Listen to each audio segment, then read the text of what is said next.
No, I'm not trying. Okay, so what do you think? Because I did the cannibal bit that, okay, Africa, cannibal. Nice going, Phil. Can't keep your freaking Anglo racism out of it, can you? No, but I'm just saying, considering, for instance, what Diane Fossey went through down there, are you sure you want to go down to a politically unstable area like Africa? Because in the middle of Survivor, I would like the cast and crew to know this because I know that you're probably not listening. I'm going to tell you right now, you go to Africa, and you could be involved in some kind of a Congo uprising. And Chrissy and Pookie and Colby and all those groovy-ass people that you see week in and week out with the Confederate flag or whatever, man. Yeah, how do you think they look in a stew bowl? Because I'm telling you right now, friend, it could happen. Okay, 1-800-449-8686. Let's go to Monterey Park. Hi, you're on the Phil Hendry Show. Hello. Hello? Yes, sir, go ahead. Hey, Phil, how you doing? Good. Phil, I wanted to talk to you about Survivor, because you were talking about how good you do on it. Yeah, what do you think? Well, I don't know if you know this or not, but I know some people who told me that, first of all, when the cameras are not rolling on Survivor, they bring them water and like hamburgers. And who?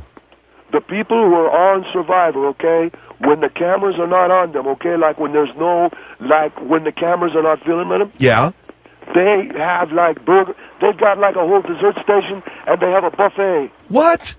The people on Survivor, the contestants? Yes, sir, the contestants. That's right. Okay, 2 people told me this, man. I did not believe it, but I'm telling you right now. I mean, to me, that's like. So the people who are contestants on Survivor. When the cameras are not on them, a friend of mine told me they have this whole setup near where they shoot the Survivor, and it's all like a buffet, and they have like 3 dessert stations, and that's why, in my opinion, the Survivor show is so pussy. They should have a real show. I think Survivor said they need to be like in an urban area or something. I had no idea. I mean, I don't know that I don't know who your friend is. My friend told me that he knows for a fact they got dispensers of like orange. Okay, after they show them sitting on the beach and everything. Yeah. And like to go to a commercial. Yeah. They got like dispensers of Orange Bang and Horchata and all kinds of stuff like that. I swear. And if you look carefully, man, McDonald's and everything. 2 weeks ago. See, you're making all these claims. You have no proof. No, sir, I do not. No, but I do know when I looked at the tape because I taped Survivor because I like the show. Okay. You like the show even though they're drinking Orange Bang and they're getting burgers? I taped the show. There's a McDonald's French fry box in the background on week 4. On week 4, man. Okay, right near Colby's tent. There's a French fry box there. Well, I have no idea. I swear to God, man. I swear to God. All right, the question is, do you think you would do well on Survivor? I believe that I would, but I think that, first of all, they have to move Survivor to a more challenging area. Oh, you don't think the Australian Outback is challenging? No, sir, I don't. Why? Well, I mean, I think it's just, I mean, consider this, man. If you go to the outdoors, that's different from living in the city. Everybody goes outdoors to be safe because they don't want to be in the city. And I think it's kind of pussy. I think a Survivor should be set in something more urban because the message they're sending is destructive right now. That it's harder to get along in the outback than it is in the city. Yeah, right, sure. That's bullcrap, man. So if they set it in an urban environment... If they set it in an urban environment, yeah. I think it'd be much better. All right, you hold the line. Your name is what? I'm Dave. Okay, Dave. Hold on. Hi, is this Chatsworth? Yeah, Phil. Great show as always. Yeah. Yeah, I was listening to this guy. He's crazy. Well, what are you talking about, man? Well, first of all, there's no French fry box on week 4. That's completely bogus. Brian Gumball was talking to 2 of the people. Well, man, first of all, if you look at that show, like, how do you know, man? I mean, I know people who work on that show. And oh, yeah, you know people what work on the people that work on the show. First of all, Brian Gumball asked the guy, and the guy said, no, man, we don't. I know that Brian Gumball was on asking some of the people, did you think you'd get water when the camera wasn't rolling? Oh, yeah, no, I know that, man, because I saw that. Okay. Yeah, well, if they said that, then what are you talking about? Okay, first of all, Brian Gumbo, he has to say that, okay, because of the network that they're on, man, that does that show, man, is the CBS network. Ooh, that doesn't prove anything. Yeah, but also the Gumbo, Brian Gumbo. By the way, his name is Bryant Gumbel, not Gumbo and not Gumball, okay, guys? What? His name is Bryant Gumbel, not Gumbo and not Gumball. Okay, I don't know. I thought his name was Gumbo. It ain't Gumbo, no. But anyway, that's because he's on the CBS TV network, man. They gotta lie. I don't know. The whole thing sounds pretty far out to me. How can they have a show where the people look so tired, and then you're telling me they're getting burgers? Yeah, man, that's what a friend of mine said. I don't know, Brian Colombo. Bryant Gumbel, not Columbo, not Gumball, and not Gumbo. But what did your friend say? My friend said, man, when they're not filming on Survivor, the people get to kick it at a dessert station. They get to kick it over at a Orange Julius thing. And, oh, bull crap. How do they look so dirty and stuff? Because they have a makeup department. God, man, are you kidding me? They have a makeup department that So the makeup people make them look like they're dirty? Yeah, man. That's how they do it. And because, number one... Well, why would they lie? What? Why would they lie? Because, first of all, man, if somebody actually died from dehydration on the survival show, CBS, man, would get sued for, like, billions of dollars, okay? Or like that guy that fell in the fire. That's not really what happened, man. I mean, yeah, he fell in a fire, man, but it was one of those Hollywood fires that they use blood pellets for, okay? Yeah. Okay, so they get sued so that we can't... What you're contending that on the TV show Survivor, those people were really not going under any deprivation because CBS could get sued if they actually were getting hungry. That's exactly right, man, and that's what my friend told me.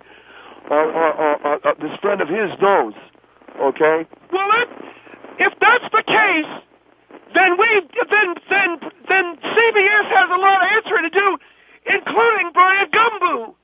What do you mean, Gumbo? How many times I got to tell you guys? I'm sorry. Yeah, you're sorry. It's Gumbel. Well, they get foot massages and Cuban cigars too. Bull crap! I swear to God. They get foot massages and Cuban cigars. That's right, man. Read it and weep. You got it. Cuban cigars? Why, those are illegal. Not down in, like, Africa or wherever they were, man. Australia. Not down there, man. You can take more Cuban cigars in there, like everything. Well, did Bryant Gamble say... Okay, now you're doing it on purpose. His name ain't Bryant Gamble. Mr. Henry, I don't watch that show that he's on because there's nothing else on CBS that I like other than David Letterman. Yeah, Letterbox is good. Okay, get out of here. Letterbox. Yeah, that's fine. Okay.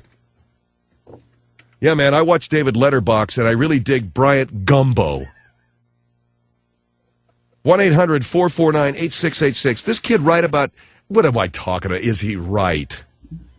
I heard Bryant Gumbel ask one of the people, I bet you thought that when the camera stopped rolling, you would go and get yourself some cold water. And the guy said, yeah.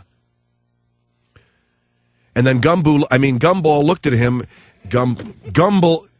Okay, 1-800, never mind. 1-800-449-8686, Phil Hendry Show.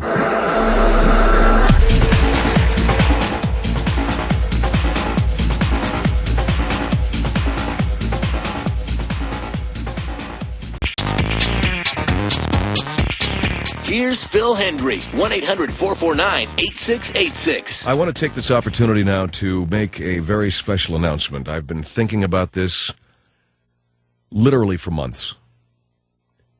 What I'm about to say most probably will get me removed from the air. But I do believe there comes a time when ratings, advertising revenue, I think all of it just has to fall by the wayside, and we are left with... Well, we're left with the important things. How about a little thing called integrity? Do we remember what that was? Sure. This radio show always stood for integrity. I believe we've always stood for honesty and a no-holds-barred approach to the news. I would now ask my engineer, Craig Taylor, I don't want to have to do this, but Craig, I now have to ask you to get up and please block the door while I make this announcement so that no one can get in. I am certain that management members here will try to enter this studio. This announcement I make will probably especially anger and alienate the many broadcast executives that I have to answer to. I have been thinking about this for months. I was up all night. I was living in a real tense environment. As a matter of fact, I'll go ahead and say it. I vomited before I came on the air tonight, knowing what I had to do tonight. Here goes. I believe Starbucks coffee, they should use less sugar in it. I was thinking about it, and I was thinking about it, and I was thinking about it, and I just have to say that, and I'm sorry, but I just have to say it. Okay, Craig, please block the door, get a chair up against it. I really believe that Starbucks could put, less sugar. Hi, you're on the air. Go ahead. Yes, I am, is this Mr. Henry? Yes.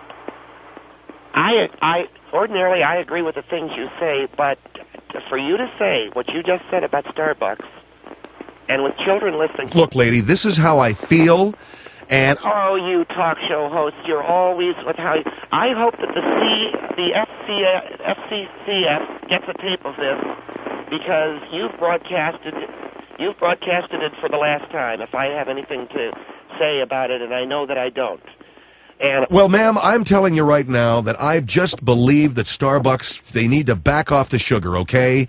And do you care that there are children listening? Do you care that there are the infirmed, people who are bedridden?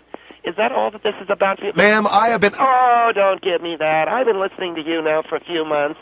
And I have every right in the world to my opinion, okay? And if Starbucks doesn't back off of that sugar, I may just stop buying the Venti. Yes, that's right. You're going to go to a grande size? That's exactly right. Oh, boy, you have committed media suicide, mister. I am telling you right now. You have committed... Well, maybe I have, and if I have, that's just the way there is. Now, okay, you can see... I hope that's... That is management now pounding on the door. Craig, get up against the door. Get up against the door. Don't let them get in. Hi, you're on the air. Yeah, Phil, I agree 100% with what you're saying, but I don't think that you doing that is going to get you taken off the air, all right? You know that? Just keep them, yeah. Are you listening to me? Yes, I'm listening to you, but I'm trying to keep people out of here. What the hell are you trying to do? I think that Starbucks, sure, but you come out like that for a white man to say something like that, especially man, that just... Okay, thank you.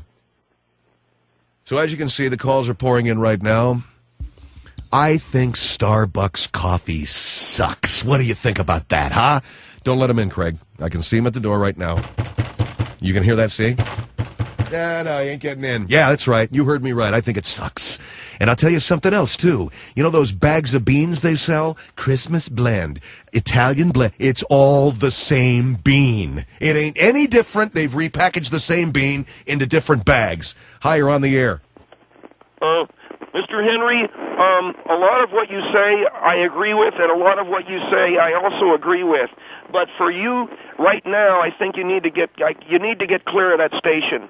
Okay, because well, I'm keeping people outside. No, I think you need to get clear there because you need to air it out. I think you need to take a walk and clear your mind. You're about to take a very promising broadcast career and flush it down the toilet. Okay, thanks a lot.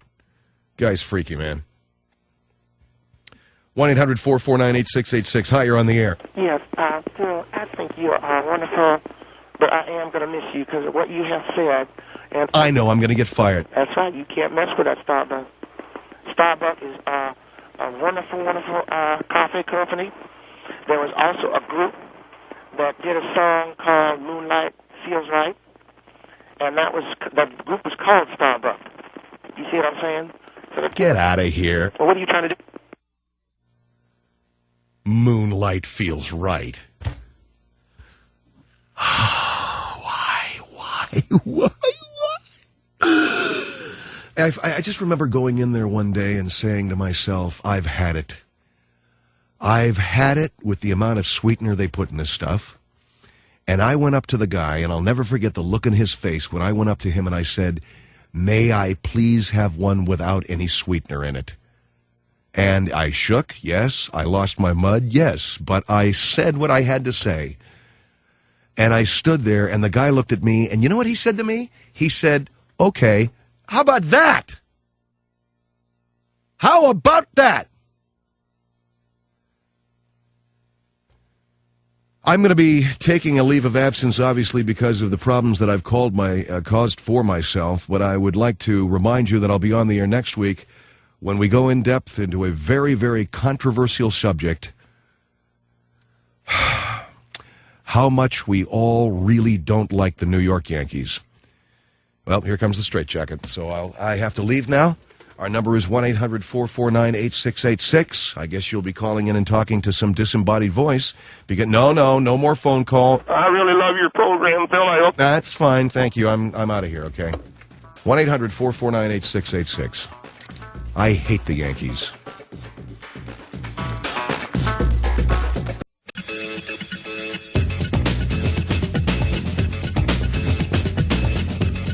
1-800-449-8686. And now, here's Phil Hendry. Well, first of all, the other day I made a comment. I thought it was a fairly innocuous comment that Cinco de Mayo is a holiday difficult for me to get into. I find it not very interesting or exciting. I am not denigrating the events that led up to the celebration of Cinco de Mayo, but because I know a little bit about it, but it's in many ways like St. Patrick's Day is the same way. I can't get jazzed for that. I don't know that too many people do. And I also said that it seems to me these national holidays, which I really consider St. Patrick's Day to be, it's not really about St. Patrick's, it's about Ireland and Irish people and Irish culture. And Cinco de Mayo serves the same purpose. It's about Latin people, specifically Mexican people. And it's really just a big excuse to either shoot back whiskey or tequila. Have a few beers, green or otherwise. Either have a beer or a cerveza. And so Brass Villanueva, who is with Los Malos, a brotherhood for the empowerment of young Latin males, joins us now from East Los Angeles. Actually, from you're in the Valley. Who do you think's going to win? Is that same thing? Are you there, sir? I'm right here, yes, sir. Okay. You're in the Valley? Right, I'm in Sherman Oaks. Okay. I made some comments that you took exception to. Well, I'm very proud, Chicano. And Could you speak up? I said I'm a very proud Chicano. I believe in my people, and someday my people are going to rise up. And Phil, and Cinco de Mayo is a very important day. Well, Cinco de Mayo, what does it mean? Like the 5th of May, right? That's right. That's right, the 5th of May. And it's the day Mexico became free from Spain. Well, don't you know? I mean... Well, I do know, but I have also a lot of American beliefs planted in my head. I know that Cinco de Mayo, is a day, that Mexico won over, they got self-independence from, probably Spain was the country. Well, my understanding is it was like a battle that they won. Okay, all right, see, here goes. That's something that is very close to me. I'm a Mexican-American, so I would think that I have just a little bit better handle on this than you. You know. No, I'm not trying to say I know more about it, Mr. Villanueva. I'm saying that my understanding of Cinco de Mayo was some kind of I'm sorry. Mr. Henry, I represent a brotherhood of young Latin males called Los Malos, and we feel that we should be guardians to our culture, okay? All right. If you're guardians to your culture, what is Cinco de Mayo? Well, see, that's racist for you to ask me that. And, well, the fact that you don't know shows that you're undereducated to these realities, right? No, the fact that you don't know shows that you are undereducated to the realities of my people. Okay. Well, then tell me what Cinco de Mayo is. Okay, Cinco de Mayo is an important day. See, one of the things you need to do is let me answer the questions you're asking. I'm sorry, sir. Cinco de Mayo is an important day, for the Mexican people. That much I know for a fact. Okay. All right. What I also know is that we celebrated in traditional costume, which a lot for like women. They wear the flowing dresses and everything. Well, what is it? See, first of all, I'm saying you're putting a lot of pressure on me. Well, okay, I got to tell my audience that you called me, all right? I know, but I didn't think you would be this tough. I know that Cinco de Mayo, as you have very accurately described, is the 5th of May, and it's a very big battle. You don't know, do you? I think, you don't know what Cinco de Mayo is, do you? I mean, you're with this group, you called me up, you said... I think all this emphasis on me having to know what Cinco de Mayo is racist, and I think it's not important to the overall goals that we hope to achieve. I don't know a lot about Cinco de Mayo because the Anglo culture has confused me, and you just mentioned it with St. Patrick's Day, and that's a drag. Okay, and do you know the difference between St. Patrick's Day and Cinco de Mayo? I think you will find a significant amount of young Latin males and members of the young Latin culture have a very difficult time with that. Yes, sir. In other words, you're saying to me, with a straight face... There's no straight face about it. There's no nothing like that. What I'm saying is that a lot of young Latin people have a hard time because of the Anglo culture of this country and the Anglo-centric viewpoint of history that I don't know. On St. Patrick's Day, I thought it might have been Cinco de Mayo, but I wasn't sure.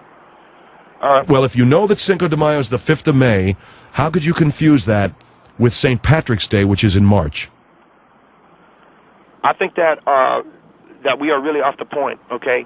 All right. Well, you hold on and hold that thought. Brass Villanueva from Los Malos is with us as we talk about Cinco de Mayo. I made some comments last week, and put this guy on hold for a minute. I made some comments last week that he took exception to, that I said I didn't think Cinco de Mayo was very interesting. He says it's very important to the Mexican people. I could be wrong, but I don't think I've heard him say one thing that he understands what I'm talking about. 1-800-449-8686. 1-800-449-8686. Phil Hendry Show. Brass? Brass, you there? I'm right here. Yes, sir. Is it wrong of me to ask you what Cinco de Mayo is? I think that the question, if I could be permitted to answer your question. Go ahead. I think that the question comes from a unintentionally racist place. When you ask a young Latin American, Hispanic, Mexican American, if they know what Cinco de Mayo is, what you're trying to do and what you are trying to accomplish is to trip them up. You know, and what that means is you're trying to make them look foolish and ignorant of their own culture. And so that's why, I find it racist. Do you think I'm a racist? I don't think your intentions are wrong. I think you're trying to trip me up. And do you think it's wrong of me to expect that you would know what Cinco de Mayo is? You think it's wrong of me to expect that you know what Cinco de Mayo is? You think it's wrong of me to ask you what Cinco de Mayo is? I know what Cinco de Mayo is. You think you do. Okay, but you are not... Well, I know that it's not Mexico's independence from Spain. Well, again, you are trying to tell me my culture. I'm not trying to tell you... If I'm trying to tell you your culture, then correct me, okay? And I'm not going to argue with Anglo about my culture. These are the place the neighborhood. Barrio? Mi barrio. La raza. That's what I'm down with all of that. I'm down with barrio. I'm down with La Raza. I'm down with Cinco. De Mayo? I'm down with all that, yeah. All right, if you're down with Cinco de Mayo, all right, man. I mean, look at... But, Mr. Henry, it's not for you to lecture me. It's for me to lecture you. Cinco de Mayo is an important day in the history of the Mexican people.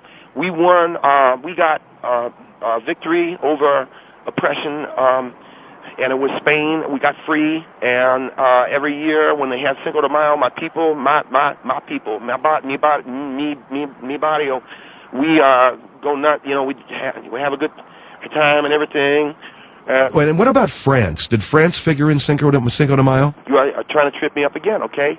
What does Cinco de Mayo mean? That means, and again, because of the Anglo culture confusing it in my mind with St. Patrick's Day. What does See, you're trying to yell at me. I didn't mean to yell at you. I know what Cinco de Mayo... Okay, you tell me. ...means the 5th of May. That's exactly correct. You are right. You're telling me you knew that? Yes, sir, I did know that. Yes, sir, I did know that. All right? And you knew that it was the 5th of May? Yes, sir, I did. You didn't just figure it out because I said it. You knew it. Sir, I knew that was the 5th of May. 1-800-449-8686. I imagine we're going to get some calls from Mexican-American people, from Hispanic folks.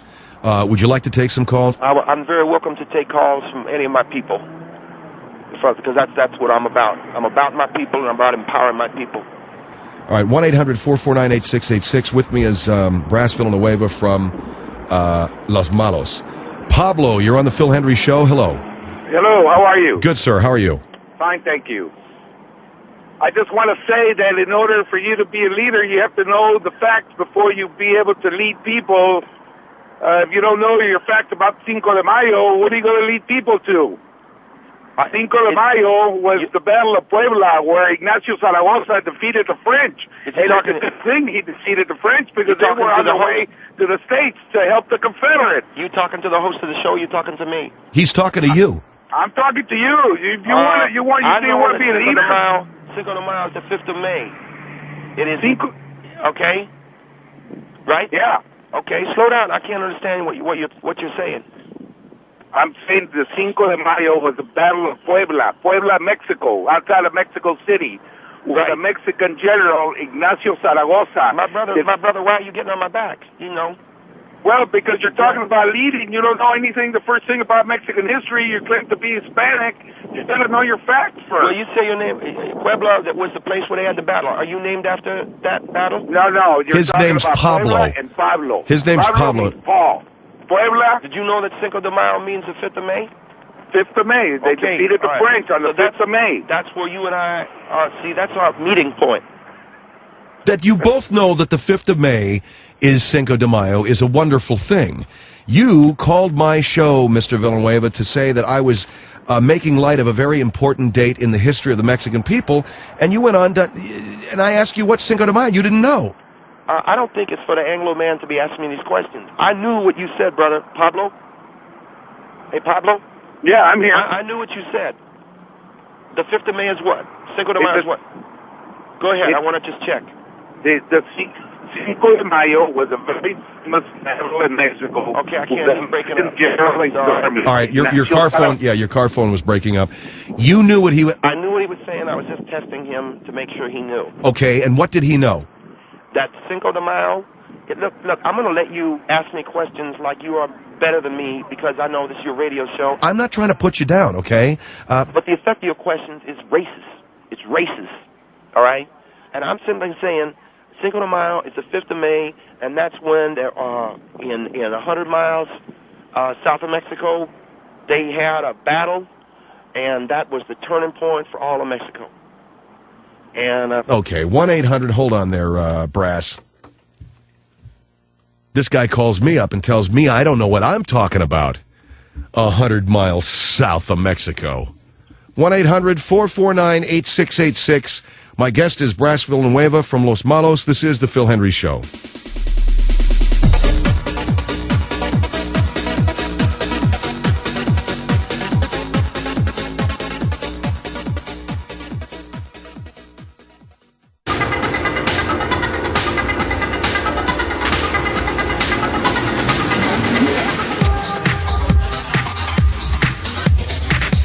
The Phil Hendry Show is back. 1-800-449-8686. So I would ask you a question, Mr. Henry, if you don't mind. Go ahead. What is Cinco de Mayo? As far as I know, it's the 5th of May. It was a battle fought by the Mexican soldiers against a traitorous Mexican army and the French, who were trying to reestablish a French empire in Mexico, and they were defeated. That is exactly correct. Yeah, but for you saying that is exactly correct, that doesn't tell me whether you knew that or not. And Mr. Henry, these are my people, okay? All right, these are my people. I know. But for you and Anglo to start telling me about my culture, you have got to be right. Well, how do you know I'm right? Because I know my culture. You didn't know it 5 minutes ago when I was asking about Cinco de Mayo. I know my culture, all right? Don't worry about it. I know my culture. I think what I just did is I just gave you the answer to the question. Here is Jesus on the Phil Hendry Show. Hello. Hey, how you doing, Phil? Yes, sir. Listen, Pablo, what is the most significant Mexican holiday? His name isn't Pablo, all right? let's get off on the right foot. Is your name Pablo? Your name Pablo? Come on, bud. Talk to me. Okay, is your name Pablo? I'm asking you. My name is Jesus. Okay, what'd you call him Pablo for? I thought his name was Pablo. I got all excited. I just wanted to ask the gentleman, what is the most significant you know something, brother? holiday? All you were trying to do is put me down, you know. Well, listen, bud, before you become a leader, you got to know what you're talking about. Are you Mexican? You don't know what you're talking about. Are you Mexican? You know why? Are you Mexican? I'm Hispanic. Are you Mexican? I'm not Mexican. All right. But Then you know what do you know, man? What do you know? I've spent more time in Mexico than you have. Hey, man, it doesn't make any difference, you know. And you know what Cinco de Mayo is? You know what Cinco de Mayo is in Mexico? It is an absolutely meaningless holiday. It's just an important battle, and that's it. It's the day that they got liberated, okay? No, it isn't. Yeah. That was September 16th against the Spaniards. The French had nothing to do down there. It was just one of those battles, one of those alliances, and it was an important battle, but that was not independence. You know what Cinco de Mayo? You know what Cinco de Mayo means? Oh, come on. I'm perfectly bilingual. Cinco de Mayo es el Cinco de Mayo. Yeah, the 5th of May. Okay, the 5th of May. Big deal. I need to establish You're not impressing me, buddy. I need to establish one thing right now, Mr. Henry. I need for you not to be involved in this because I'm talking to a brother now, okay? A brother? I mean, you know what? Well, I'm just telling you. I knew what Cinco de Mayo was. Okay, good. So you looked it up in a book. Well, why couldn't you look it up, bud? Come on. You're making us look bad. I'm not making you look bad. You're not Mexican. I'm Hispanic. But where are you from? What does that matter? It's just general culture. But if you must know, I'm from Colombia. Okay, well, here's the trip. All right. And just being from Colombia, it's just general culture. The whole idea of Cinco de Mayo is to celebrate how the Mexicans got free. That's all. No, it isn't. No, I'm sorry, it's wrong. No, it isn't. No. It was not a battle for independence. I would the battle know for independence. Why don't you know this stuff? I would know more about it, but you, the Anglo culture, has purposely confused St. Patrick's Day with Cinco de Mayo. That's a crutch, but if you're here in the true. United States, you can't claim that the Anglo person. If you want to maintain your culture, you do like I do, okay? And you teach your kids. You teach your kids and you maintain your culture on your own. You can't expect the U.S. government to do that for you, okay? And then you can't get on the U.S. government for putting you down because you don't know. You haven't done your homework. Well, the U.S. government would not let me find out about Cinco de Mayo because they made me wear. That's your job. That's my job. How they can made me wear green on St. Patrick's Day, man. I can't handle it. Cinco de Mayo was when Abraham Lincoln, I thought, is when he had freed the Hispanics from slavery. And I'm not. Yes, you're wrong. Thanks for your call. 1-800-449, when Abraham Lincoln freed the Hispanics from slavery. 1-800-449-8686. Thanks a lot, pal. It's a Phil Henry show here. And by the way, I wanted to mention to you guys, and I completely forgot, I'm down to 230 pounds. Down from 232 and a half. I'm down to 230 pounds now. That is after a full week of starving myself and, doing all the crap. No, actually, I'm just doing my regular Weight Watcher stuff. 230 pounds, down from 232, which was, where I was a week ago. And that was, that's been quite a week for me in terms of the weight loss. 1-800-449-8686. Hi, you're on the Phil Henry Show. Hello. Mr. Henry, how are you doing? Good. I heard that you are battling a weight problem. I'm feeling better about things because I'm doing the same thing too. And you're having a weight problem? Right now, yes, I am. How much do you weigh? I weigh 287 pounds. How tall are you? I'm 5'3". Oh my God! I know it's not good. Well, what are you doing for it? Well, I'm just doing a little jogging each day, and I'm some jumping jacks and things like that. What else? You're 287 pounds and you're 5'3". What else are you doing? I'm watching what I eat. I eat a lot, but I'm cutting back on spreads. I eat a lot, but I'm no longer am I using spreads or mayo or anything like that. You're cutting back on spreads. That's right. That's the diet that I'm on. You eliminate spreads, mayo, herbs, bread, garlic. So I do not use any spreads unless it's on garlic bread. 287 pounds, man. You're going to have to do something more than that. I have a couple of other ideas that I had but because I weigh so much. But well, what else? I mean, if you got to cut back on spreads is one thing, but you got to do something more direct. The other thing I've done is I've purchased smaller plates. And smaller plates. Yeah. I guess that means so you put less food on it. That's my general thinking, right? And is it working? Yeah, it is. Because if you have a small plate, you can't put a lot of food on it. Okay, and then what do? How many times do you go back to the salad bar? Well, originally, I used the original salad bar plates. I would have maybe 4 trips or something. Now I go back 8 times. Yeah, okay. So in other words, what difference does it make, man? You're going back 8 times. Do you see? I don't call out for you to yell at me or anything. No, I'm not. Don't mean to yell at you, but if you're on a diet where you get smaller plates, so you eat less food. Yes, sir. Okay. If you go back to the salad bar 8 times instead of 4, you're eating just as much food. What's 2 times 4? 2 times 4 is 8. Yeah, you're right. I'm not. Yeah, see? I'm eating I'm eating the same amount. That's right. You're eating the same amount. You went back to the salad bar 4 times. Now you're going back 8 times. Eating on a smaller plate doesn't help you lose weight. Well, you know something? It's hard to argue with your logic. Yeah, I guess it's a little difficult. Hold on there what's your name? My name's Ace. Ace. That's what they call you? I'm Ace, yeah. All right, 1-800-449-8686, Phil Hendry Show.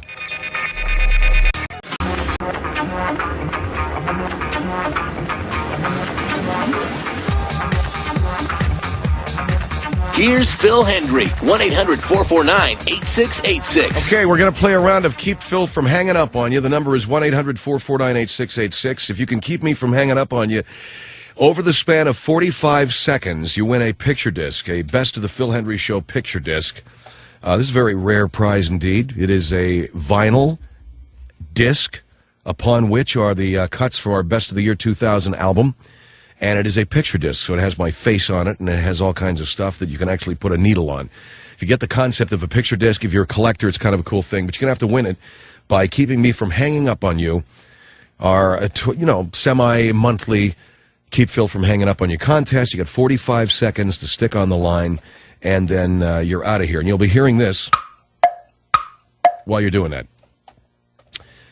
By the way, in that last segment, doing when we were talking with young Brass Villanueva from Los Malos about the Cinco de Mayo, we had more white people calling in with their opinions about being called Anglo. It ain't making it, man.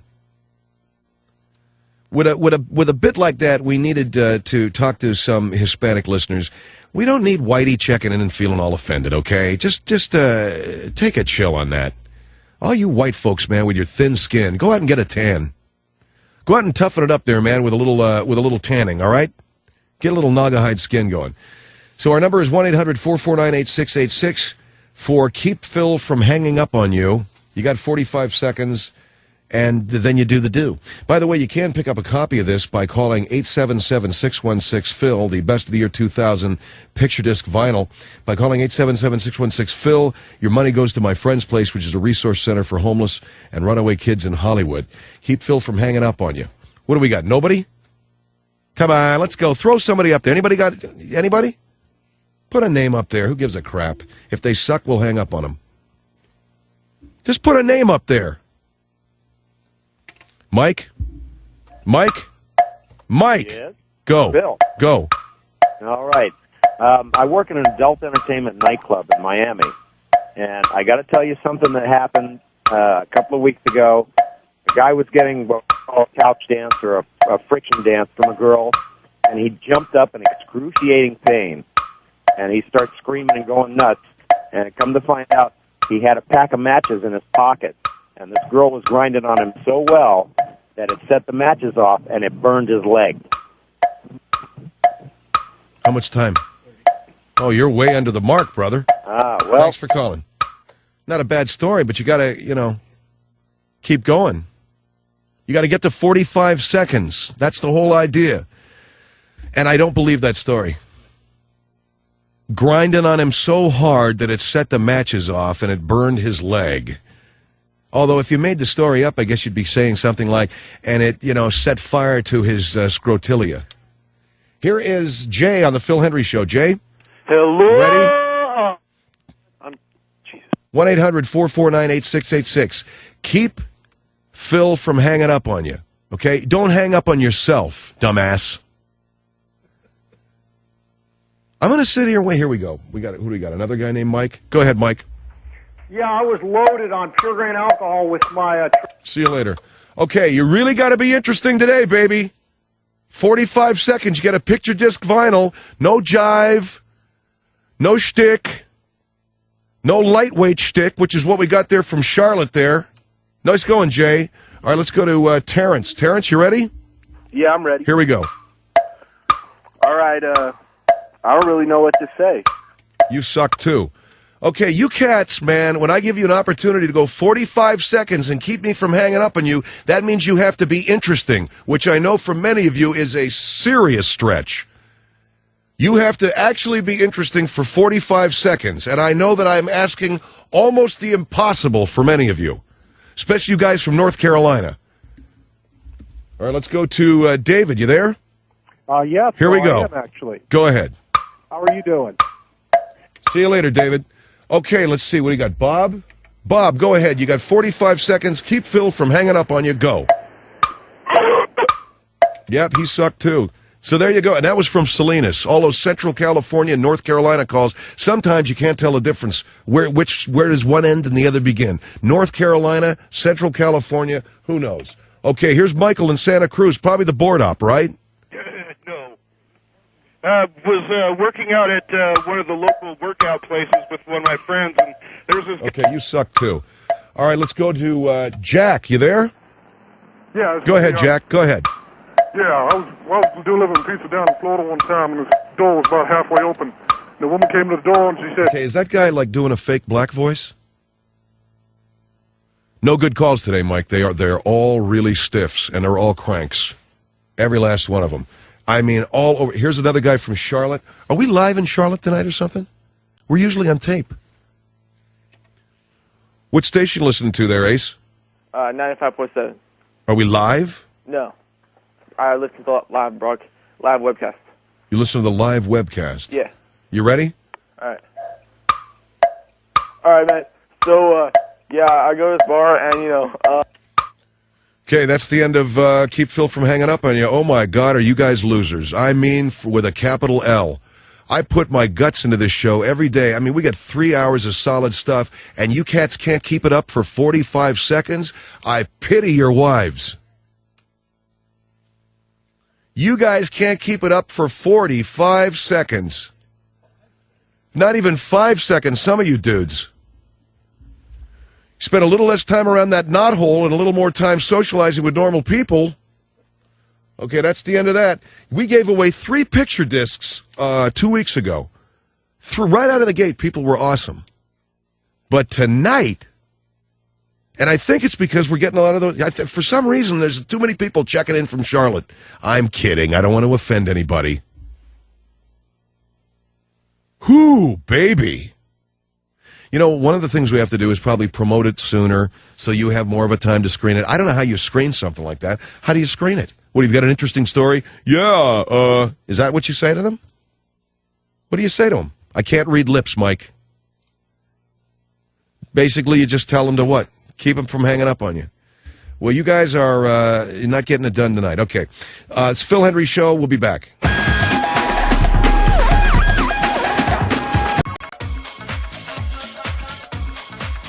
One 800-449-8686. And now, Phil Hendry. That Keep Phil from hanging up on you was so horrible. I mean, absolutely beyond the pale. I could be giving away... See, what in the prize? I could be giving away 50-yard line seats to the next 5 Super Bowls with limo and strippers thrown in, and those clowns still would have sounded like that.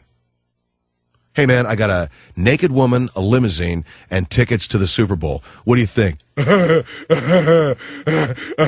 that's great, man. That's really, you know, we were on the edge of our seat with that one. See, it goes back to a long-held rule that I've always had, and you know what? With Keep Phil from hanging up on you, I went back on what I've always believed, and that is you never, ever rely on the creativity of the callers. You never do it, because they'll let you down every time. Maybe some they don't mean to. They're just not as funny or as interesting as they think they are. And when you ask them to contribute to the show on a creative level, that's what you get. A bunch of nervous guys that are barely out of puberty.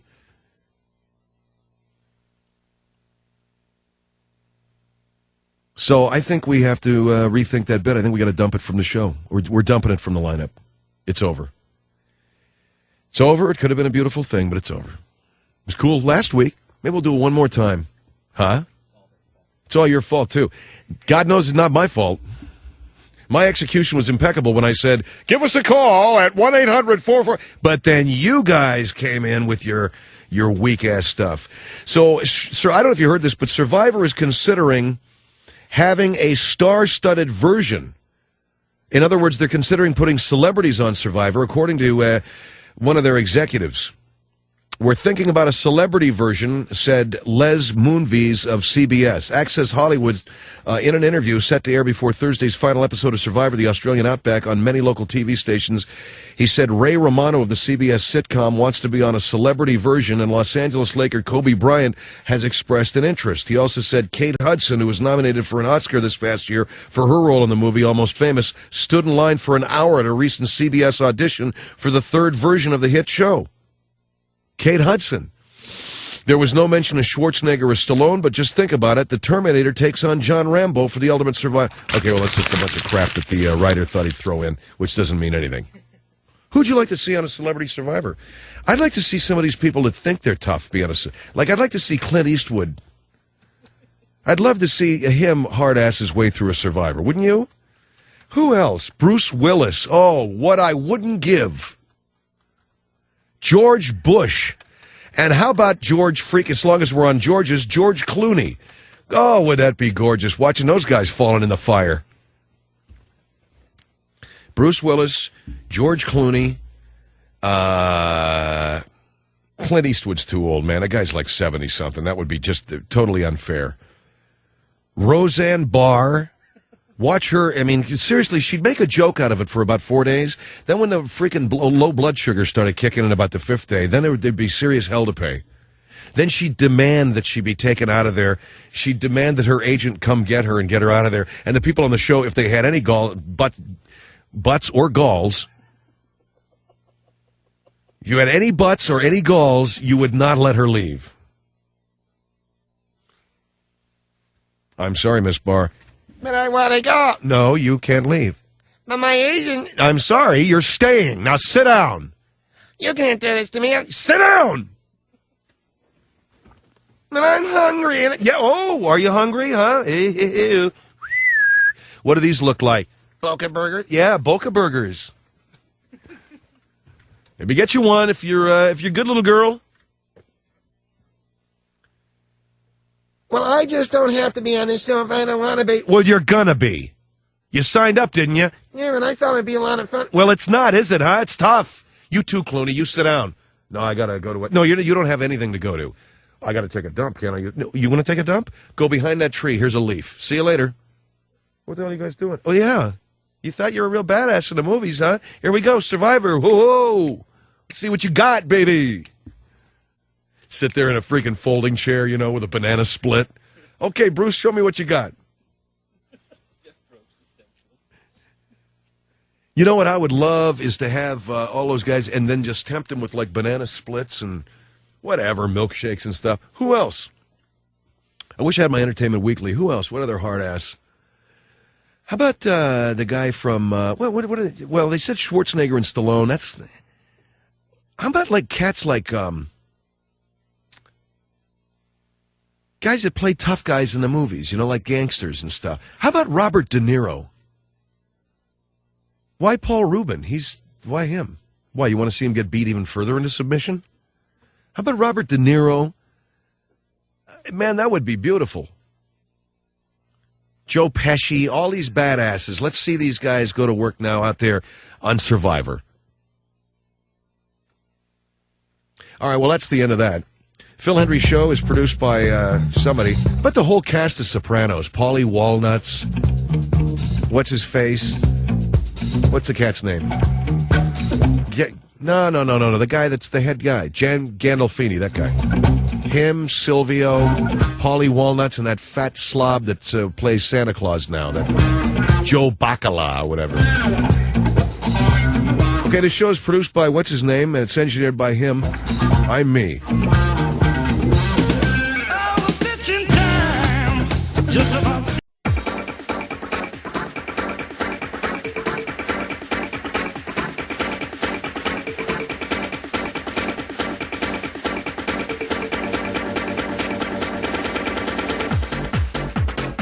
This is the Phil Hendry Show, 1-800-449-8686. And we're going to talk about the energy crisis across California, across the United States, the rolling blackouts here in California, and the energy problems a lot of states are having. Bobby Dooley is the president of the Western States Homeowners Association. Also, you're the president of the Western States PTO, where I know a parent-teacher organization, and where a lot of this is being discussed. Bobby, you say that you have an emergency meeting. Oh, I'm sorry. We didn't... Yeah, because I know I wanted you to do that. Okay. This is Southern California Lifestyles with Bobby Dooley.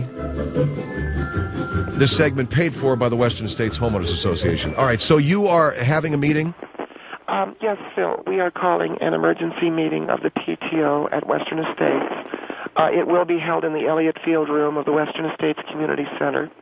Ordinarily, we would have it at Reed Hall, but the girls' choral group is holding its practice there tonight. We want as many parents as possible there. My husband and I both believe that we definitely think that this Tina Cameron, who is a social science teacher, needs to be censored. I am not, and I want to repeat, I am not in favor of firing her, but I think a sternly worded memorandum is very much in order. All right, well, tell me what happened. All I know is this teacher was asked to go home late yesterday afternoon early, correct? You know, Phil, my heart is racing. Yes, my eldest son, Dylan, came home early yesterday. He was not feeling well. I put him to bed with some children's Tylenol. I asked him what was wrong. He said he wasn't sure if he could say. I told him, Dylan, I'm your mother, and you can tell me anything. He told me that he didn't want Miss Cameron to get in trouble. I said, Dylan, you have to tell me. I asked him, has she touched you anywhere? And has she touched him? I didn't know what was wrong, Phil. He was very upset. What did he say? He said, no, that was not it. I said, well, Dylan, Mommy has to know what's wrong. All right, take a deep breath. I am, and my husband, Steve, is here with me, and I thank him very much. You'll be all right, baby. Thank you, Steve. I said, Dylan, Mommy has to know. He told me that this Cameron woman was telling the children that they should conserve energy at home because of rolling blackouts. And the reason we should conserve energy is that when there are rolling blackouts, people who live in the disadvantaged areas are hit hardest because their small homes and apartments don't have air conditioning, and some of them are ill and need to keep cool. So you can see the manipulation. You can see the manipulation begins at an early age. And Dylan asked me, Mommy, Miss Cameron telling me that is like being mentally molested, isn't it? And I just covered my face and I ran from the room. Wait a minute. She told the kids to conserve energy, and she said that the disadvantaged areas are the hardest hit? Phil, the problem is our children are being told to go without so that others who are not perhaps working as hard. Don't you understand what's going on? What I'm hearing is a social sciences teacher told the kids to go home and conserve energy because disadvantaged homes get hit hardest by rolling blackouts because there's no air conditioning and a lot of those people are ill. That is correct, yes. And your son asked you if he'd been mentally molested. Phil, the problem again, if I may be allowed to finish what I'm saying. Go ahead. Our children are being told to go without so that others who are not perhaps working as hard, you know, a lot of them sit at home and they watch the BET, and I don't know if you're aware of this, but it's called black television. We don't want this kind of molestation. Well, I don't think that I like that word molestation, and conservation is being recommended, Bobby, for these blackouts, okay? And so let me ask you a question. So a child can't step outside his home in the evening and see a beautifully lit home and the beautifully lit landscaping, which also is what my husband does. So I'm a landscaper for a living, Phil. And a kid can't go outside and look at the landscape lights? Am I talking to the husband? This is the husband, yeah. My husband has a wildly successful landscaping business, and you're saying now that my children can't go outside and look at their beautifully lit home because we have to conserve energy so someone doesn't sweat in an apartment in an area of town that I'm very sorry they live there, and I'm very sorry that they don't have, and they're watching the BET or whatever they do. And you're saying so a child can't play Sega. My son Dylan, I think, has a very respectable 2.75 GPA. His teachers were loading on the homework last quarter. We really believe Dylan is USC material, and we need for him to and so the child isn't allowed to play Sega. And the child... Nobody's saying that your kid can't play Sega. People are saying that it's wasteful. Now, you say that your boy ought to be allowed to play Sega because he's working hard to get into USC, okay? A 2.75... That is very respectable when you think of the homework that he is having to do. And this Cameron woman is piling it on, and she's manipulating these children. And so you're having an emergency meeting tonight. That's held where? At the Elliott Field Room of the Western States Community Center. We need to censor her in some way, shape, or form. All right, our number on the Phil Hendry Show, as we talked with Bobby Dooley, she is the president of the Western States PTO. They are thinking of censoring a social science teacher because she recommended that the kids go home and conserve energy because rolling blackouts hurt disadvantaged homes. Phil, she's trying to turn our children into, it really, it's difficult. I'm really sorry I have to explain this. She's turning our children into socialists. She's turning our... Okay. Why are you arguing with my wife? She came on the program. This time is being paid for by us. I understand that, Mr. Dooley. We're paying for this time. Yes, ma'am. And I really am insulted that you are... I apologize. That you are trying to alter the message that we're giving here tonight. All right, our number is 1-800-449-8686. This is the Phil Hendry Show with Bobby and Steve Dooley. Your son came home, he's upset. You are saying that this conservation message is socialistic insofar as the kids where you live, I guess, don't need to conserve energy. No, I don't think that we do. I don't think that if it means... you're saying that a child isn't allowed to use his computer or leave a light on all night because he misses his parents, so that child is not allowed to leave his ceiling fan on all night because the boy he's hot and he's tired. So this is what we've come to. This is the place we find ourselves in. I think you people in the media need a dose of what it is to be a mother. I'm a mother, okay? I'm a mother, okay? Yes, ma'am. And I know what my child needs. Don't touch my child. You don't get between a dog and his meat, and you don't get between a mother and his child. Yeah, that's the whole thing. You don't get between a dog and his meat. I understand that, Steve. Now, you can't butt in when we pay for the airtime. Yes, sir. I'm not trying to butt in. You proffered opinions, Phil, that are contrary to the governing statement of the Western States Homeowners Association, contrary to the initial charter of the PTO, and it puts us all at risk. The mental molestation of my boy and the other children of this social sciences teacher telling them to conserve energy just so someone who lives down over in that area that, you know what I mean, we need to hear our music, too. I'm sorry. Where's the music? All right, here it is. And don't you raise your voice to my wife.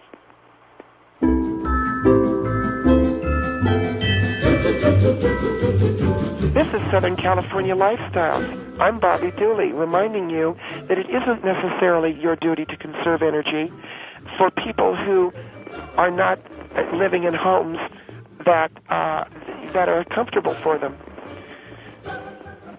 Do we take a phone call now? Yes, we'll take a phone call now. 1-800-449-8686. Shannon, go ahead. You're on the Phil Hendry Show. Hello. Yes, I'd ma'am. just like to say that this woman is absolutely doing her job.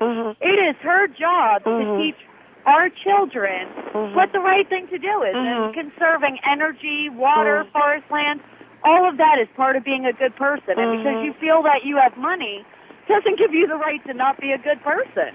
Well, I don't disagree that we all need to pitch in and do our share, but why does my son have to suffer? How is he suffering by shutting off a light when he leaves the room? I mean, that's basically what you tell him. Conserve energy. You don't leave your lights on. My son gets very frightened at night. He misses his mother and father. And I don't think there's anything wrong with leaving a light on in the hallway or downstairs for him. So when he leaves his room to go downstairs and get a glass of milk, he shouldn't shut off the light? I don't think that he should, no. Why? Who's this? This is Mr. Henry. Why shouldn't he shut the light off? You know young people as well as I do. They get afraid that there is a monster or something. I do know young people as well as you do because I have two of my own. Okay, and you know that they get afraid. And quite honestly, my children shut off the lights. I don't own stock in the electric company. I don't want to, I mean, okay, there's no point. Let me ask you a question. Are your children afraid of a monster or that kind of thing? Yes, absolutely. My 3-year-old is. Okay. And we conserve energy, and she gets a little night light. And we leave the light on so that when Dylan goes into the room, he knows that there isn't a monster and that sort of thing.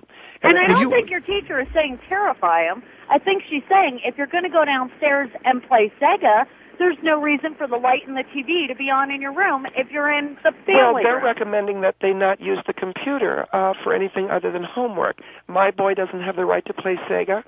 He's in a myth club. There's 20,000 players. He's moving up.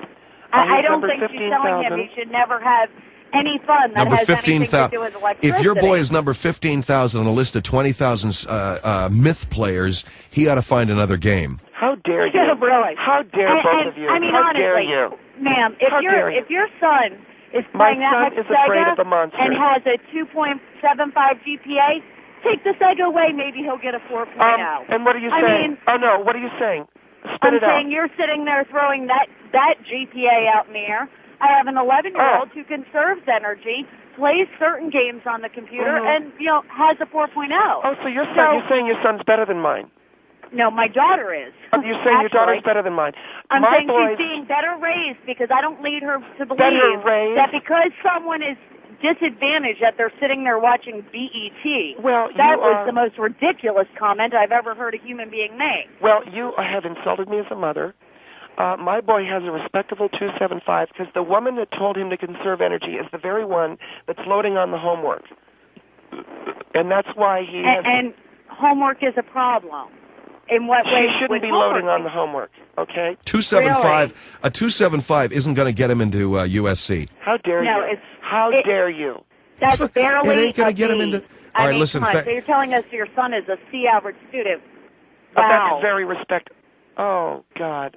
You really don't get it, Well, you want to throw that out there as a reason that he shouldn't have to conserve energy when really there's no reason to not conserve energy. My wife's a mother. You don't get between a dog and its meat. That's right. Well, there's no reason in the world to not conserve energy. All right, thank you for calling. We got a break, Shannon, but good call. Thank you. 1-800-449-8686. Why shouldn't you guys conserve energy? The reason why we shouldn't conserve energy, Phil, is that California is not telling us something. And what California is not telling us is you're supposed to be conserving energy so people who live down in the lower middle class areas will have enough energy so they can run their swamp coolers all night.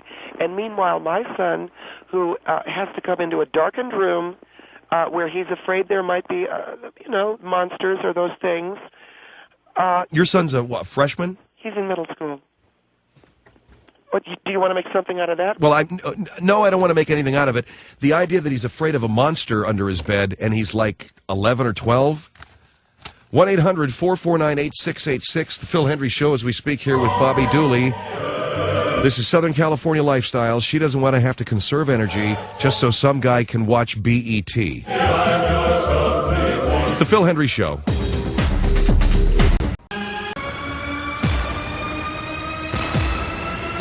The Phil Hendry Show is back. 1-800-449-8686. And I think that the unfair treatment that I've received on your program, you're not playing our music. All right, well, we're back right now, so we'll play. There's the music. We're back with Bobby Dooley, Western Estates Homeowners Association. This portion of the Phil Hendry Show is brought to you by the Western Estates Homeowners Association. Bobby is with her husband, Steve. You have called an emergency meeting for tonight for the Western States PTO. You want to censor a teacher who's been telling the kids to conserve energy. They're telling children in western estates to conserve energy. We are not disadvantaged.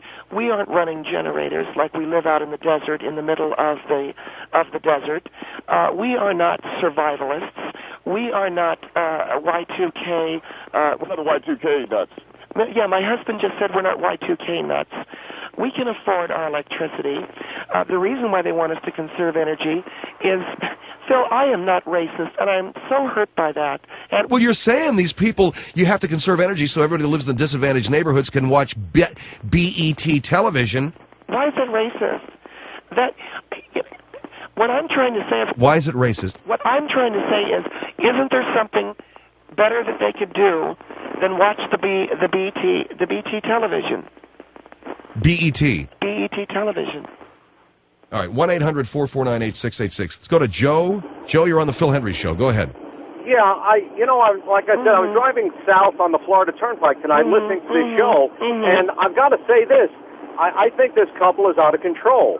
I don't know what they think they're doing with their child, but I have a middle school daughter, and she carries a 97.7 average. And, hello? Yes, I'm right here. I'm hearing you. Yeah, you've got to teach your child some responsibility in this world. We are and don't teaching give me this jargon about don't get in between a dog and its meat or its mother and his child, because, you're going to spoil this kid rotten, and he's not going to stand on his own 2 feet. Well, I don't think my boy is spoiled. He's carrying what I think is a very respectable 2.75. 2.75 will not get him into UNC. I just retired from the IBM Corporation, and UNC is right in Chapel Hill. And let me tell you something, 275 is not going to make it. Well, we're not trying to get him in. No, I said USC, University of Southern California. Well, UNC, USC, whatever. These are good schools. Well, what are you saying, Mr. Henry? You constantly interrupt with a negative... everything. Listen to me, man. No, but he is constantly interrupting with his negative opinion about my son. My son is afraid of monsters. Why can't he keep the light on? Well, your son should not be afraid of monsters at middle school. You know what? 3 years of age, he should be afraid of monsters. He should be afraid of real monsters in the world. Children are afraid of monsters. Children are afraid of monsters. The Nathaniel Brazils that come into school with a gun. Those are the monsters that he has to be afraid of. Well, but not some imaginary thing when he's in middle school. He's afraid of the monster under the bed. You have a monster under the bed? No, of course we don't, but he thinks there is one, so we leave a light on under there. Under a bed? Yes. You leave a light under your bed? There's a light on under the... See, that's what I call, if you'll pardon me for saying this, wasteful. That's wasteful energy. No, it is not, as long as it keeps my boy. Let me ask you this. Is the light for the monster or for your son? Which is it? Are you insulting me now? I believe there is something under the bed. Are you insulting me now? Is that it? Yeah, I'd like to insult you. I think you're out of control. Oh, so in other words, you know what you are? You're a typical 30-something yuppie. Your daughter, good for her. I'm not putting your daughter down. I think she'll do well at wherever she's going. That's right. But she's in private school. Oh, well, good for my boy's in a private school too. Yeah, don't hand me this I can afford, because conservation is not just for those people that... Sir, my husband's in the landscaping business. Do you know the beautiful landscaping lights that we have in our backyard? And you're telling me That's not what we were talking about, landscaping. We're talking about your child that's going to turn into God knows what if you keep treating him this way. Turn him into what? Don't teach this boy that he's something special. Teach him that he's got to fit into the world and carry his own weight. Well, you know something? He is special to me, and I think the 275... My daughter is special to me, too. Of course. Let me tell you something. You're raising a child. That is the most important thing you will ever do in your life. And if you do it wrong, that child has to live with your mistakes his whole or her whole life. Let me ask you a question. For God's sake, so in other words, a little responsibility. So in other words, the motion detecting light that we have on outside his bedroom window is wasting energy. Well, now wait a second. You have a motion sensing light that goes on because he's afraid there's a monster outside. So my husband rigged up the light. You're reinforcing something that is not real. I mean, what the better thing to do would be to teach the child that there is no such thing as monsters. What if the light goes on some night? Then what would you say? I'm sorry? What if the light goes on some night? Then what would you say? If the light goes off? Goes on, yeah. Then there is a monster. And what do there is a monster? Then what do I say to my son? There is. I can't believe, man, you actually think All that right. there might be some. Do you A think monster. it's from outer space Yeah. or from underneath the sea? 1-800-449-8686. Phil Hendry Show.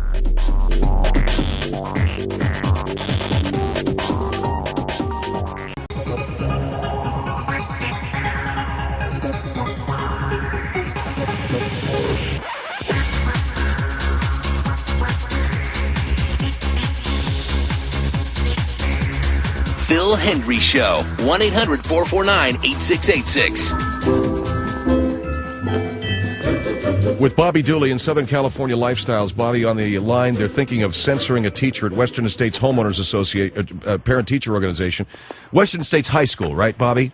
No, technically it's the middle school. The middle school, because she's teaching the kids to conserve energy, to turn off lights, so we can minimize perhaps some of these blackouts in California, and also to minimize blackouts in disadvantaged areas. Phil, this boy who is on trial in Florida right now, Nathaniel Brazil. Yes. I don't suspect that boy comes from a very rich neighborhood. I don't know. All right. It's possible that he doesn't. Possible that he doesn't. Okay. If there had been a blackout in his neighborhood, then maybe there wouldn't have been the lights that he needed to load that gun. And if we conserve energy, then maybe there's a child somewhere around here in these disadvantaged neighborhoods that will have enough light to load a gun. Imagine if there'd been a wonderful blackout in that neighborhood. He wouldn't have been able to load the gun because it would have been too dark, and he would have said, oh, forget it, and gone to bed.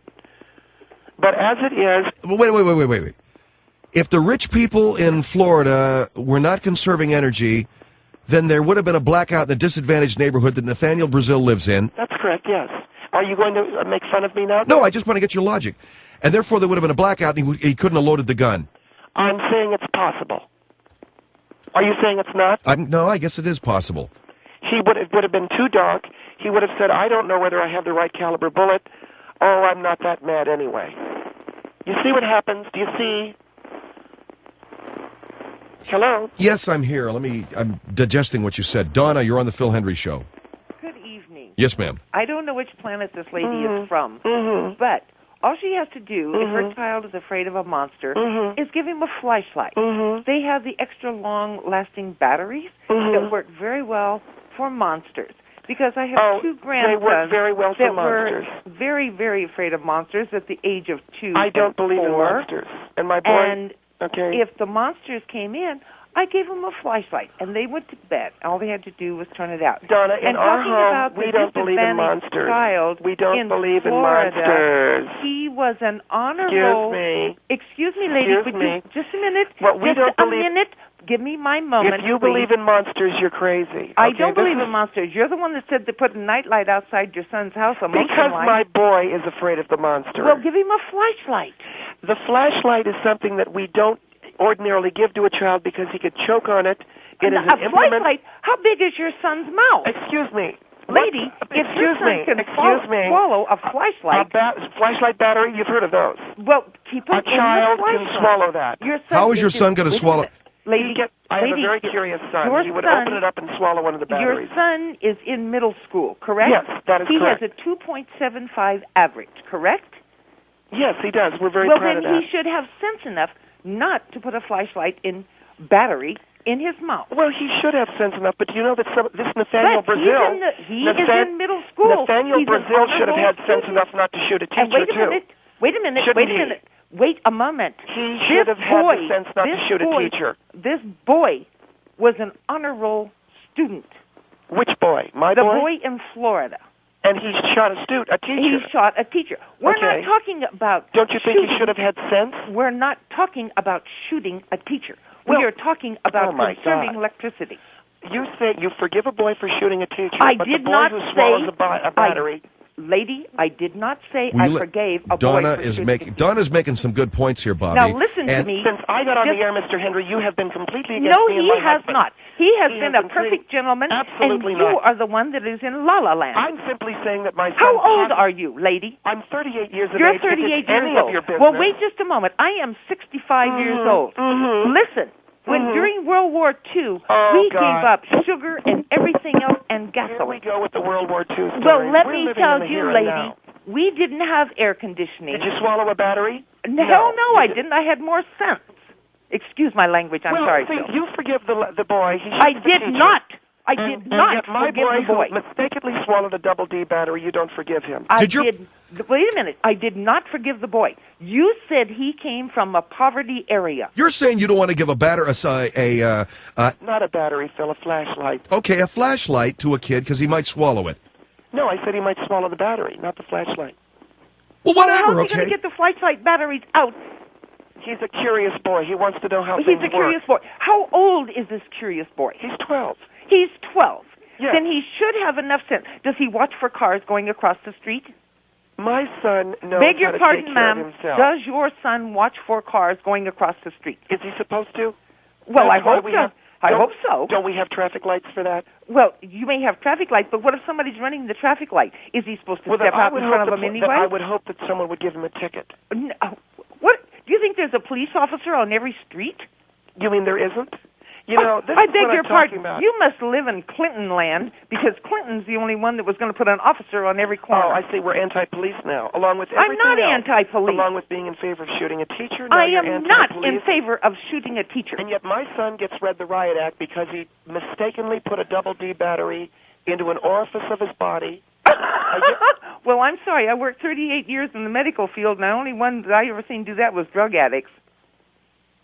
How dare you? How dare I you? don't know how old you are, but I'd slap your face right off. Well, come ahead, When you honey. put a battery in your mouth, it makes your mouth feel funny. That's why he did it. Well, he's 12 years old now, and he should have sense enough to know which is his mouth and Are you which married? is his orifice. Are you married? I have 4 grandchildren Are you and married? 2 children. Heaven just, I'm married. All right. 40. I think your Wait a husband minute, ought to- lady. a pat of 40. the light off Wait a your minute, ass. lady. All How right. many years have you been married? I've been married 43 to the same man. Well, I thought you were going to say 43 years to 2 different men. No, beg your pardon. All right, okay. Well, she's insulting me. Okay, you I said did somebody not. ought to paddle the white off her ass. That's right. You Okay, told me thank that I you. said the boy should be. Okay, Barbara or Donna, whoever. Donna. Yeah, thank I'm you very Donna. much. Okay, Donna, we appreciate your call. What are you trying to do to me? What do you mean he put a battery in the orifice of his... Where was it? In his mouth. What? Oh, you thought it was somewhere else? Well, why did you say orifice? Just say mouth.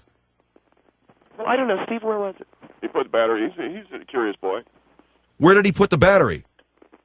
Where would you put a battery if you were curious? What? You say that again? Where would you put a battery if you're curious? Are you stupid? You know, Mr. Hendry, you've been against us since the very beginning, and Where would I put a battery if I was curious? How about into the flashlight? What if you're 12? Still, I'd put it in a flashlight. Oh, bullcrap. Oh, okay, yeah. I guess I'd shove it up my rear end. Is that what you're going to say? Yeah, a curious 12-year-old boy, why not? Here is Patty on the Phil Hendry Show. Hello. Patty? Yes, Go ahead, ma'am. Bobby. Mm-hmm. I am also a mother, and I understand how you feel about protecting your children from external forces and things that are being taught that you don't agree with. But I also realize in raising my children that they spend more time in school and under influences of other things other than my own teachings. There are so many things going on nowadays and so many complaints about teachers in classrooms, about physical abuse, about are you all going to kinds give a of speech? things. Are you going to give a speech or what? No, what I'm saying is I would be so gratified if my son came home from school and he told me that his teacher was trying to challenge him and the children in his classroom. I gave the reason to have for a why community I mind feel the way and that a I do. community All right, we got to move spirit. along. Thank you for your call. Let's see if we can get to a good one here before the show is out. Barbara, you're on the Phil Hendry Show. Hello. Yes, hello. Did you hang up on the caller? Yes, I did. I got to move along here. I would just like to say, can I call you Phil? I'm Phil. Okay, Phil, I would just like to say... I'm Bobby. Hello, Bobby. Hi. Are you not talking to me? Well, I would like to say something. I'd like to say this to both of you. You know, a lot of you are giving speeches tonight, and this time is being paid for by the Western States Homeowners Association. Well, then, Bobby, let me ask you a question. If it's being paid for, do you not want dialogue between two people? We are trying to do the best thing for our children, and if a teacher is saying that wait a minute, you didn't answer my question, black Bobby. people need to have light to load guns. Bobby, if you're paying for this time, are you not also wanting dialogue? Or is it just going to be that you're going to preach? We want to have dialogue on this. No, we want to present our opinion. Okay, then may I present my opinion? No, if you agree with us. Well, I didn't think that was dialogue. What is that? Phil, may I address this to you, please? No, you may not. I'm Bobby. I've paid for this airtime. All right, Bobby, then I'll address this to you. Well, yeah, unless you agree with me. I am a 60-year-old grandmother. I have raised 4 children. This is the first time I've ever called a talk show. The talk programming? The talk program. It's fun, isn't it? It's fun, isn't it? Well, I don't know. Let me finish so you can go on to other people. Okay. Just from what you have said, it appears to me that the teacher was attempting to teach the children some empathy for people who are not as fortunate as other people might she be. Sounds just like the other and yeah, she does. I think saying a lot that of stupid stuff. Your remarks regarding the BET or whatever that other people and be able to agree with us, today, right? What do we have for dinner? It doesn't matter what their personal choices are. What they take the kids over and get Italian food? We got to get They're Italian still food. going to be faced with problems with electricity. You know what this night is? It's Wednesday night. Oh, that's liquid butter night. Liquid butter night. You keep referring to your husband's landscaping business, and I will tell you, I have come from. Is the host there? Hello, is the host there? My children were fairly privileged, but they've also been in circumstances. That Okay, Barbara. Well, thank you very much for your call. Oh, it was really great hearing from you. Are you cutting me off? You're not done yet? No, I just wanted to say one more thing. No, go ahead. I'm sorry. If you do not want your child, do you want to take the children to take them over to Michelle's or something? Probably get Italian so food. that he can learn throughout life to judge. Oh, you look really sexy today. Were you working out in the yard? Maybe what just might working, be in sweating and stuff. his best interest is for you to have some privacy. Do you hear something? During your home it's a lady talking. And okay. that's all I have to say. Well, thank you very much. All right. I heard you talking over everything. You're not allowed to venture an opinion. We paid for the time. Yeah, great. This is the Phil Hendry Show, 1-800-449-8686.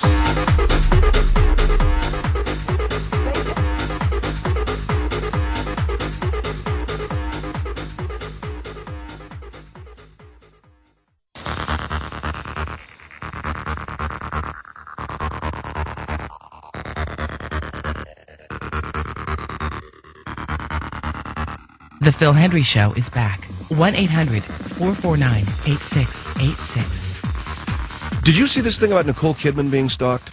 Nicole Kidman has taken out a restraining order against some freak case that was stalking her. And she has children, and she's a mother, and she obviously would be, and she's just, her husband is, they're separated and divorcing, and so I imagine it can be a little scary for a woman on her own with children. And here comes this freak case who is also a guy that runs a website. No, it wasn't Dave Oliva. Why would Dave Oliva stalk Nicole Kidman? I thought he was in love with... Was he in love with Nicole Kidman? Oh, okay. No, it wasn't Dave. This guy is Matt Hooker. He's got a website. Get a load of what this guy does. He's got a dating website or one of the stupidest ideas in the history of man on this planet. You can peruse the internet and see some real loser ideas, right? Because the internet has given a place for people who otherwise were babbling to themselves in Pershing Square about 10 years ago, a place to vent. That's where they went, to the internet. Psych cases, babbling cases, walking down the street. I don't know if you get a lot of it in Los Angeles. I don't know about other cities, but you see this in Hollywood all the time. Some guy walking down the street, and then he'll turn around and yell at an imaginary person behind him. You ever see that? The guy's like walking like, "Hey, I told you, and you just better get out of here. That's all I got to say to you." And then he'll start walking again. "Yeah, you heard me. That's right." I mean, the guy's schizophrenic. He's hallucinating. And it's always great if you're standing in line with one of them. That's always great when they're looking at you suspiciously like you're the one who planted the transmitter in their teeth. You're the guy they've singled out. These are poor sick people. They're tearing their teeth out looking for the radio transmitter. Whatever. Well, guess what? They're all on the internet now. They're all on the internet, and they have their little website. Whatever. They can do whatever the hell they want to do. But this creep apparently rang her gate bell and allegedly called her and invited her out for ice cream and invited her to the ballet. And guess why? You want to know why? Because he met her, and I use the term loosely, he saw her, I guess, at a Borders bookstore. And probably, because I know how this stuff, I got a very, very, very small understanding of this, because it happens to me on a smaller level. Much smaller level. She's a big star. This guy walks up to her, and you know how it went. Oh, Miss Kidman, I'm a really big fan of yours. Gee, thank you very much. Could I give you a script? Well, if you could send it to my agent, because I really think you're great. Well, okay, well, thank you. You're very nice. This guy says she was flirting with him. This is what the nutcase, who probably was babbling to himself at a Starbucks not 3 weeks ago, maybe 3 years ago for all I know, maybe since he was freaking born, now she's in love with him. So he goes to her house, he rings the bell, he finds out where she is. Now he posts this whole thing up saying that I never stalked her, I never meant any harm, I didn't write her a letter. Oh, well, I wrote one letter.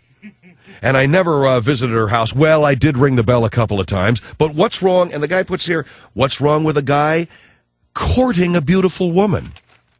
I met a very beautiful woman who flirted with me. I was interested, so I tried to romance her. Dude, you walked up to her at a Borders. Are you a freak case or what, man? You need your freaking teeth pulled to check the transmitters? You freaking walk up to this woman at a Borders. This happens sometimes, just not a lot in my life. Hi, Mr. Henry. Really like your show. Gee, thank you very much. You know, I'd really love to contribute some bits to your show. You know, that's really nice of you. Call my office, okay? Oh, okay, yeah. Well, that's all you need, man, because the next thing you hear, you told me to call, and they won't take my call. Remember The King of Comedy with Robert De Niro? It's the same freaking dynamic. You know, these sick people who are so, absolutely so drunk with desire for some kind of a career in show business that literally their brains begin to implode. You know, they dry up from the sheer desire. Now she's got a restraining order on this guy. Now, you figure if you're healthy, Jesus, the woman's got a restraining order on me. I must have scared the hell out of her. I must have done something. I'll stay as far away as I can. I can assure you, Miss Kidman, I didn't mean any harm. No, what is this guy doing? Because he's a mental case, because he's mentally deranged, he's threatening now to sue her for assault because she had one of her security guards, rightfully so, push this creep, off his property or whatever the hell he did. All right? Now the guy says, well, I will, in this little thing, he says, well, I will honor the restraining order, of course. However, I do want to still hike the nature trail that falls within the 250 yards that I'm supposed to stay away. Don't you think if you got all your brains together that you would say, I've scared the hell out of this woman, I'll stay as far away from her as I can. There's other freaking nature trails, right? This guy's a whack job. A guy like this, somebody ought to, well, I shouldn't say, because maybe he'll sue me. But a lead pipe does a lot of, a busted-off pool cue, I can, just a sawed-off baseball bat can do a world of good for a starving child in Africa. But you see, like an axe handle. That's a nice thing. It tenderizes meat very well, don't you think? Jesus. But these people... Hi, I'm Mr. Trainer, I really like you, and I like your show a lot, and then they give you letters, and they go on, and you pretty soon you start checking your rearview mirror as you drive out of the place at night. You do. You check your rearview mirror. And one night I did that, and a guy popped up from the back seat, and I said, see, I knew you were there, and he goes, well, I've been stalking you. Yeah, I knew it. Get out. And I had to tell him to get out of the car. 1-800-449... Just kidding. 1-800-449-8686. Phil Hendry Show.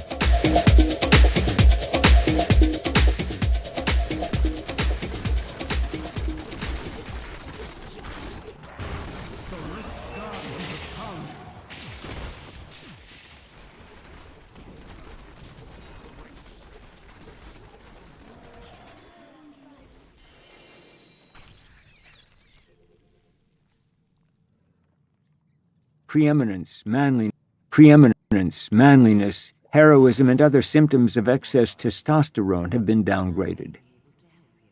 Many people refuse to believe that progress toward peace, however fitful, could even be possible. Human nature, they insist, includes an insatiable drive for conquest. And not just human nature. Some commentators project the megalomania of Homo sapiens males onto every form of intelligence, warning that we must not search for extraterrestrial life, lest an advanced race of space aliens discovers our existence and comes over to subjugate us.